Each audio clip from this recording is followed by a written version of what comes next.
कराची के कौमी इदारा बराए अमराज़े कल्ब में गुज़िश्ता रात होने वाली बारिश का पानी ताहाल नहीं निकाला जा सका।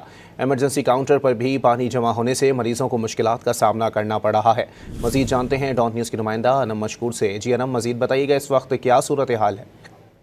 देखिए, कराची में जो 2 रोज से बारिशों का सिलसिला जारी है, उसके बाद हम नोट कर रहे हैं कि कराची के तकरीबन तमाम सरकारी अस्पतालों में पानी बड़ी तादाद में जमा हो गया है। इस वक्त जो कंडीशन बताई जा रही है वो कौमी इदारा बराए अमराज़े कल्ब में हम देख रहे हैं कि किस तरीके से पानी जगह जगह जमा है, जिसको अभी तक जो है वहाँ पे से साफ नहीं किया गया। लोग जो सबसे ज्यादा परेशान हो रहे हैं वो मरीजों के साथ आने वाले तीमारदार हैं, जिनको खास परेशानी का सामना करना पड़ रहा है।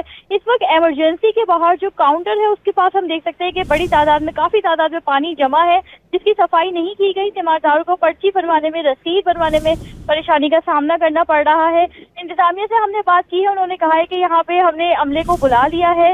अब से कुछ देर में यहाँ पे निकासी का जो है सिलसिला शुरू किया जाएगा, जिसके बाद जो है अस्पताल की एमरजेंसी को एटलीस्ट क्लियर कर दिया जाएगा, ताकि जो एमरजेंसी में पेशेंट्स आ रहे हैं उनको, उनके तीमारदारों को कोई परेशानी ना हो। बहुत शुक्रिया अनम।